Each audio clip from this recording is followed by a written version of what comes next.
Hello students, I am doctor Hina.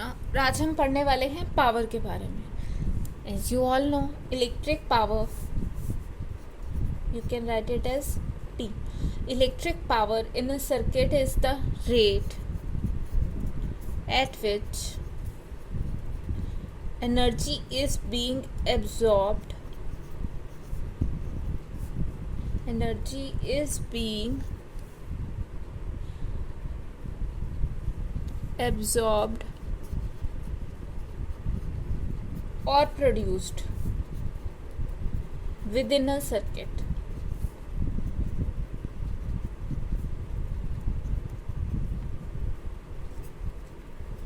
Or you can say that it is a rate of change of energy. So power is basically rate of change of energy, or you can say the rate at which energy is being absorbed or produced within a circuit. अब आप लोग को पता है जो भी sources energy के sources होते हैं वो वोल्टेज डिलीवर करते हैं, या फिर हम कह सकते हैं कि वो पावर डिलीवर करते हैं, और जो उसके साथ लोड लगा होता है वो उसको एब्जॉर्ब कर लेता है। नॉर्मली अगर हम एक कंडक्टर की बात करें, कंडक्टर में हम क्या करते हैं, इसके एंड पे वोल्टेज अप्लाई करते हैं और इसके अंदर चार्ज कैरियर मूव करते हैं, यही होता है। एक्चुअली क्या होना चाहिए कि अगर हम वोल्टेज अप्लाई कर रहे हैं तो चार्ज कैरियर मूव कर रहे हैं, उनको फोर्स मिल रहा है। चार्ज कैरियर क्या होता है? कंडक्टर में electron. So if they are moving, अगर ये मूव कर रहे हैं, so they should be accelerated, acceleration होना चाहिए। बट ऑलमोस्ट ये कांस्टेंट ड्रिफ्ट वेलोसिटी से मूव करते हैं for a given electric field. अब ऐसा क्यों? ड्रिफ्ट वेलोसिटी, पहली बात तो क्या होती है?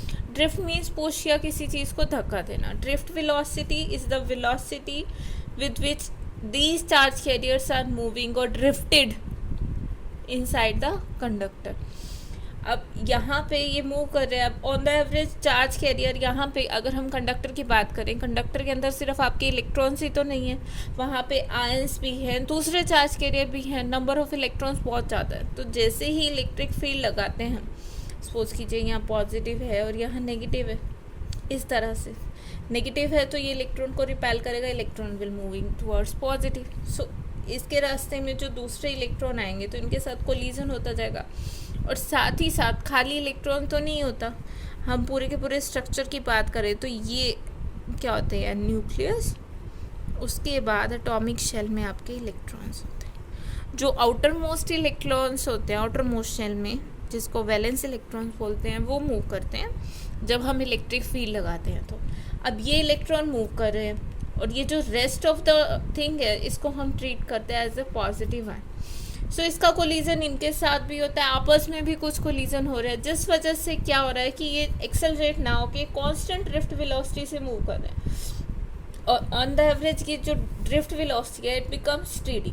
और इस वजह से क्या होता है कि जो एनर्जी हम सप्लाई कर रहे हैं इलेक्ट्रिक फील्ड से, हम इलेक्ट्रिक फील्ड लगा के यहाँ पे एनर्जी सप्लाई कर रहे हैं, सो वो होनी क्या चाहिए थी कि वो सारी की सारी इधर कन्वर्ट होनी चाहिए, बट उसका कुछ ना कुछ फॉर्म हीट की फॉर्म में भी चला जाता है, क्योंकि सारी की सारी अगर कन्वर्ट होती तो ये एक्सेलरेट होते हैं, बट एक्सेलरेट नहीं हो रहे, इनकी ड्रिफ्ट वेलोसिटी ऑलमोस्ट कांस्टेंट है। और उस ड्रिफ्ट वेलोसिटी के कांस्टेंट होने की वजह से हमें पता चला कि ये जो इलेक्ट्रॉन है ये सिंपली मूव नहीं करते हैं, इनका आपस में कोलिजन हो रहा है, इनका पॉजिटिव आयन के साथ कोलिजन हो रहा है, और इस कोलिजन की वजह से जो हम एनर्जी सप्लाई कर रहे हैं उसका कुछ ना कुछ पार्ट हीट में कन्वर्ट हो रहा है इस ट्रांजिशन के अलॉन्ग। इसका सिंपल एग्जाम्पल है लाइट बल्ब्स या फिर हीटर्स। आपने देखा होगा आजकल तो लाइट बल्ब्स कम यूज़ करते हैं, ज़्यादातर CFL ही यूज़ करते हैं, बट लाइट बल्ब जो होते हैं जैसे ही उसमें पास करते हैं, लाइट स्विच ऑन करते हो तो धीरे धीरे वो हीटअप हो जाता है। आप उसे डायरेक्टली नहीं पकड़ सकते सर्टेन पॉइंट ऑफ टाइम पे। So that means your energy is being converted into the heat energy. Okay, और आप लोगों ने नॉर्मली देखा होगा कि जब भी हम कोई एक डिवाइस बाजार से खरीद के आते हैं उस पर लिखा होता है पावर रेटिंग, पावर रेटिंग लिखा होता है। सो जिसकी रेटिंग जितनी ज़्यादा होगी उतनी ही ज़्यादा वो इलेक्ट्रिक पावर को कंज्यूम करेंगे, या फिर कह लो कि उतनी ही उनमें एबिलिटी है इलेक्ट्रिक पावर को कन्वर्ट करने की। अब electric power is simply, you can say कि and rate of change of energy with time, कि एनर्जी इज बीइंग एब्जॉर्ब्ड और बीइंग प्रोड्यूस्ड। नॉर्मली एनर्जी अगर हम बात करें हीटर्स की, so energy is being produced in the form of heat. So power is defined as rate of change of heat, or you can say the power can be defined as the heat energy produced per unit time in an electric device or the rate of doing electric work done। कि power है क्या, कितनी हम energy दे रहे हैं किस particular time के लिए, उसका रेट ऑफ चेंज हो। हीटर में ये हीट एनर्जी की फॉर्म में चली जाती है, या फिर अगर हम कोई और एग्जांपल ले जैसे बल्ब ले तो वो इलेक्ट्रिक एनर्जी में कन्वर्ट हो। So basically it is the rate of change of energy with time. और अगर एच हीट एनर्जी की फॉर्म में अगर आप बात करें, H is equals to I square R into T. R is the resistance, T is the time. So on substituting it you will get P is equals to I square R. Simple relation है power के लिए। और further Ohm's law से आपको पता है V is equals to I R, so I is equals to V upon R. यहाँ substitute कर दीजिए इस equation 1। So your P will becomes V square over R, okay, या फिर P is equals to V I. तीन form है इसके, P is equals to V square over R, P is equals to V I और P is equals to I square R. So electric power को आप देख सकते हो, it is a simply product of applied voltage to the current flowing. और electrical devices जिनकी हम बात करते हैं वो नॉर्मली पावर की एक फॉर्म को दूसरी फॉर्म में कन्वर्ट करते हैं। For example if you talking about electric motor, okay, so electric motor क्या करती है, इलेक्ट्रिक मोटर इलेक्ट्रिकल एनर्जी को मैकेनिकल एनर्जी में कन्वर्ट करती है। इलेक्ट्रिक जनरेटर की बात करो, जनरेटर क्या करता है, वापसी उस मैकेनिकल एनर्जी को इलेक्ट्रिकल एनर्जी में कन्वर्ट कर देता है। लाइट बल्ब क्या कर रहा है, लाइट एनर्जी को हीट में और लाइट एनर्जी में कन्वर्ट कर रहा है। सो इलेक्ट्रिकल कंपोनेंट एक दूसरे में कन्वर्ट करते रहते हैं पावर को, एक फॉर्म ऑफ एनर्जी को दूसरे फॉर्म ऑफ एनर्जी में कन्वर्ट करते हैं। और अगर आप पावर के यूनिट देखना चाहें, पावर की ट्रेडिशनल या फिर ऐसा यूनिट होती है वाट, ओके। और अगर कोई बहुत पुरानी इंस्ट्रूमेंट है उस टाइम हम यूज़ करते थे horse power, and 1 horsepower is 746 watt। Again horse power नाम इसीलिए ही इसका रखा गया क्योंकि हॉर्स बहुत पावरफुल होता है, उसमें बहुत ज़्यादा पावर होती है, बहुत एनर्जी होती है। और कॉमर्शियल यूनिट जो हम घरों में यूज़ करते हैं या जिसमें मेज़र करते हैं दैट इज़ 1 किलोवाट आवर। और this is equal to energy में अगर इसे कन्वर्ट करें 3.6 into 10⁻⁶ this is the unit of conversion, okay. So normally ये जो पावर रेटिंग स्पेसिफाई की जाती है, ये पावर रेटिंग इसलिए स्पेसिफाई की जाती है because it tells the rate at which electric power converts into the other energy, कि कितनी पावर ये कंज्यूम करेगा। जितना ज़्यादा उसकी रेटिंग होती है वो उतनी ज़्यादा पावर कंज्यूम करता है। और आजकल हमारा ध्यान क्या है, 2 स्टार ले, 3 स्टार AC ले या 4 स्टार कंपोनेंट ले, सो उनकी पावर रेटिंग कम होती है, वो पावर कम कंज्यूम करते हैं, ओके। सो आज हमने पावर के बारे में पढ़ लिया। अब हम नेक्स्ट करेंगे AC electricity and DC electricity के बारे में।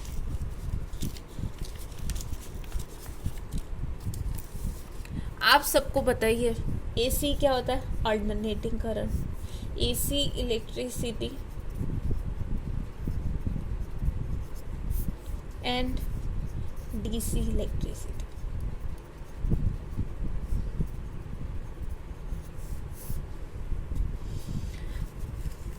जो डायरेक्ट करंट होता है, नॉर्मली अगर हम देखना चाहें एक पर्टिकुलर ग्राफ में, डायरेक्ट करंट को किस तरह डिफाइन करते हैं, this which doesn't changes with respect to time. और अल्टरनेटिंग करंट को, this is the simplest representation of AC, जो मैंने ब्लैक कलर से ड्रॉ किया, and this is your DC।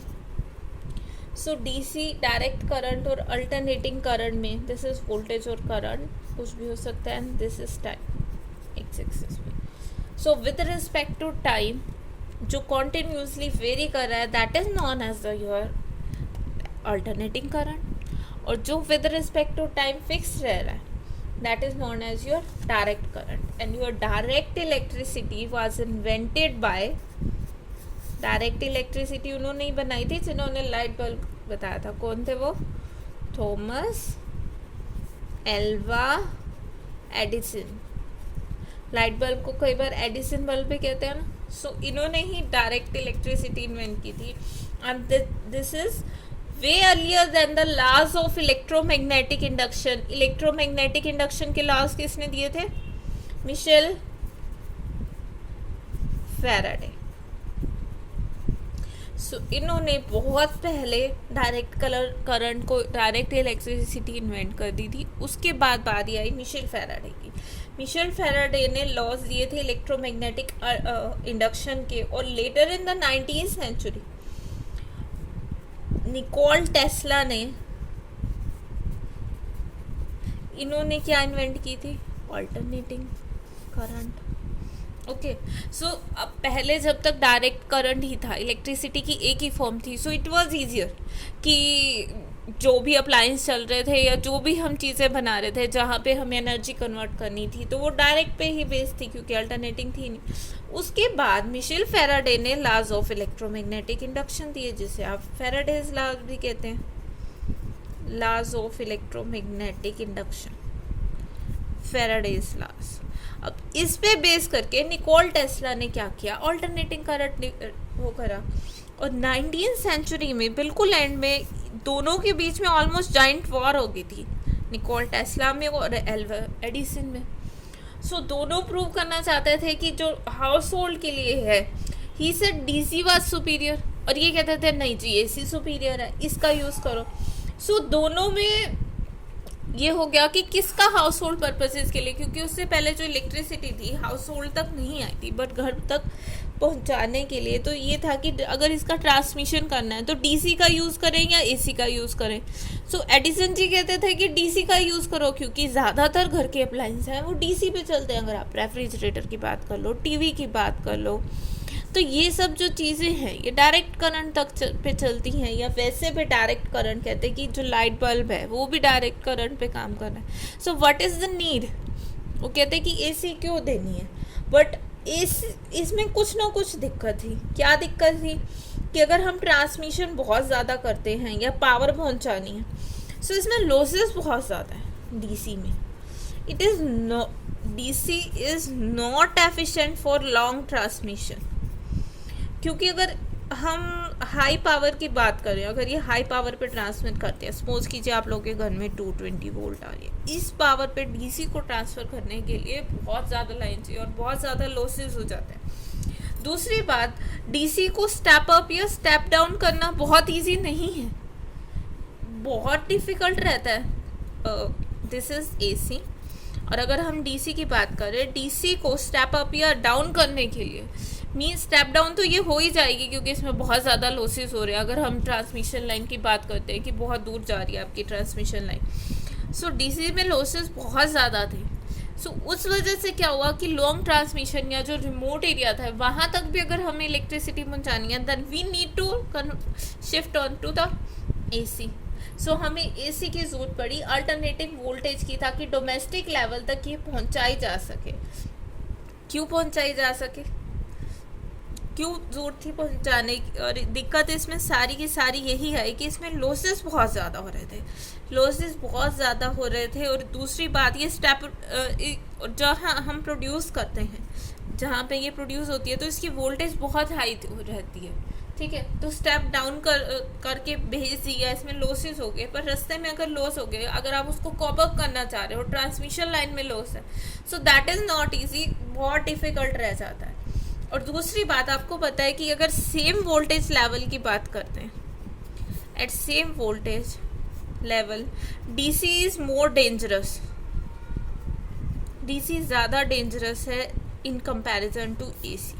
अब ये ज़्यादा डेंजरस क्यों होती है? क्योंकि एसी में जो है ओवरऑल वैल्यू है दैट मैटर्स.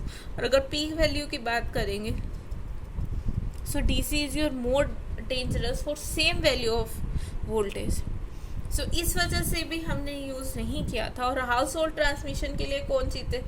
टेस्ला, कि नहीं एसी का ही यूज़ करना चाहिए. इसीलिए जो मैग्नेटिक फील्ड है मैग्नेटिक फील्ड का एसआई यूनिट क्या होता है? SI unit of magnetic field is Tesla, which is name after its owner, क्योंकि उन्होंने एसी इलेक्ट्रिसिटी डिस्कवर की थी। अब एसी फील्ड किस तरह से बनता है? उन्होंने कहा कि अगर आप वोल्टेज करना चाह रहे हो, मीन्स रोटेटिंग मैग्नेटिक फील्ड है, वो ईएमएफ प्रोड्यूस कर सकते हैं। वो क्या प्रोड्यूस करते हैं? AC electricity. ओके, सो अब बेसिकली होती क्या है एसी इलेक्ट्रिसिटी? ये था कि किसने डिस्कवर की, क्यों हम हाउस होल्ड के लिए एसी यूज़ करते हैं, या ट्रांसमिशन लाइन जो हम घर पे आती है, दैट इज़ हम कहते हैं ना 220 वोल्ट एसी आ रही है हमारे घर इंडिया में। और दूसरी बात, 220 वोल्ट सेलेक्ट किया गया। नॉर्मली 110 वोल्ट से ज़्यादा अगर आप सप्लाई रखेंगे, so your transmission loss will be less. जो लाइन में ट्रांसमिशन लॉस होता है, अगर सप्लाई वोल्टेज आपकी 110 से ज़्यादा है, so transmission loss will drastically become less, बहुत ज़्यादा कम हो जाते हैं। Okay, now we are talking about alternating electricity. Alternating electricity नाम ही बता रहा, it changes it direction periodically, जो कि अपनी डायरेक्शन पीरियोडिकली चेंज करती है with respect to time, like this. Certain period of time के बाद ये चेंज कर लेती है। और current obtain from like hydro electricity, thermo electricity, nuclear power, thermo electricity, ये जो सब प्रोड्यूस कर रहे हैं, ये सारी कौन सी प्रोड्यूस करते हैं? These are producing AC. इसमें बेसिकली होता क्या है? रोटेटिंग इलेक्ट्रोमैग्नेटिक जनरेटर होता है। सब में क्या होता है? Rotating electromagnetic generator which produces alternating current. Alternating current में ध्यान रखना कि ये पीरियोडिक चेंज है, ये टाइम पीरियड ऑलमोस्ट कांस्टेंट रहता है। As a result voltage level क्या होता है? एक पर्टिकुलर टाइम के बाद अपनी डायरेक्शन बदल लेती है और फिर एक सर्टेन टाइम पीरियड के बाद वापसी वही डायरेक्शन आ जाती है। और ये जो सेम चीज़ है, ये सेम चीज़ हम एक और डिवाइस से प्रोड्यूस कर सकते हैं, that is known as alternator. Alternator क्या होता है? अल्टरनेटर में बेसिकली एक स्पेशल टाइप ऑफ वायर का एक लूप होता है जिसको मैग्नेटिक फील्ड के अंदर रोटेट करते हैं। एक वायर का मैश है जिसको मैग्नेटिक फील्ड में रोटेट करते हैं, और वो रोटेशन आप डायनामो से कर सकते हो, विंड टरबाइन से कर सकते हो, स्टीम टरबाइन से कर सकते हो। वाटर टरबाइन क्या करती है? उस मैश ऑफ वायर को रोटेट करती है विंड टरबाइन, और वो मैग्नेटिक फील्ड के अंदर होता है। अब मैग्नेटिक फील्ड के अंदर एक वायर रोटेट करेगी या वायर स्पिन करेगी। स्पिन करने से उसकी मैग्नेटिक पोलैरिटी डिफरेंट पॉइंट पे डिफरेंट होगी। That means your magnetic field is changing. Magnetic field change हो रहा है तो ईएमएफ इंड्यूस होगी, ईएमएफ इंड्यूस हो जाएगी तो करंट प्रोड्यूस होगा। और क्योंकि वो कॉन्टिन्यूसली रोटेट कर रहा है, सो करंट किस तरह का प्रोड्यूस होगा? Alternating electricity. अल्टरनेटिंग इलेक्ट्रिसिटी का क्यों हम हाउस होल्ड के लिए यूज़ कर रहे थे? क्योंकि इसको ट्रांसफार्मर के थ्रू स्टेप अप करना और स्टेप डाउन करना बहुत इजी है, और ट्रांसपोर्ट किया जा सकता है बहुत ज़्यादा डिस्टेंस तक, लॉन्ग डिस्टेंस है for household and industrial use. Power easily deliver करता है, ये ट्रांसमिशन इजी है, पावर ट्रांसफ़र एफिशिएंट है,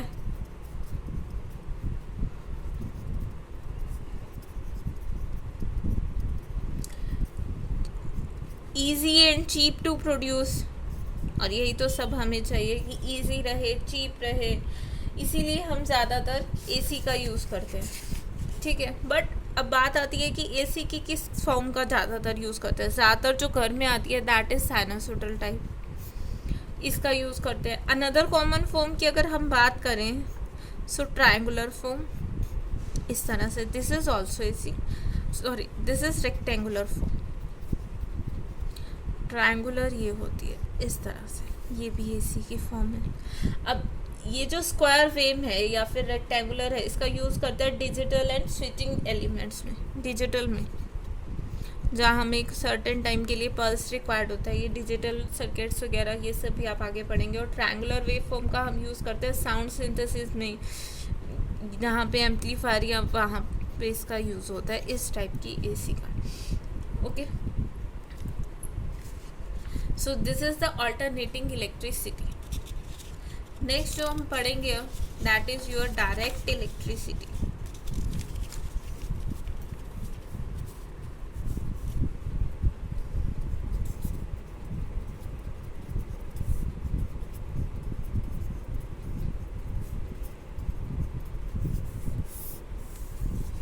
अब direct electricity is the defined as the unidirectional flow of current.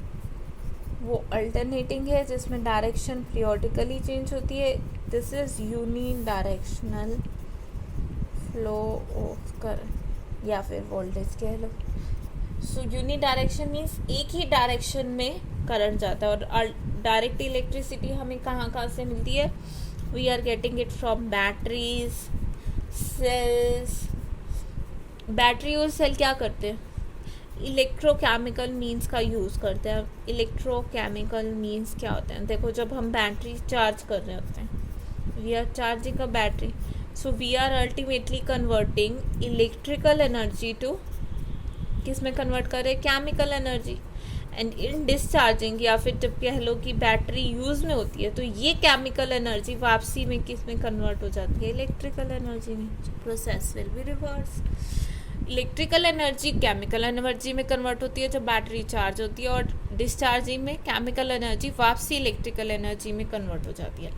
Normally DC क्या होनी चाहिए? It should be remain fixed with time. पर जैसे जैसे आपकी बैटरी पुरानी होती जाती है, आप यूज़ बहुत ज़्यादा कर लेते हैं उसका, सो इसकी वैल्यू धीरे धीरे धीरे धीरे करके कम हो जाती है। बट हम रिस्टोर कर सकते हैं सर्किट में एक पैरेलल में आपका कैपेसिटर लगा दे कि वो चार्ज को स्टोर कर सकता है। ये तो एक तरीका था कि हम डीसी प्रोड्यूस कैसे करते हैं इलेक्ट्रोकेमिकल मीन्स से।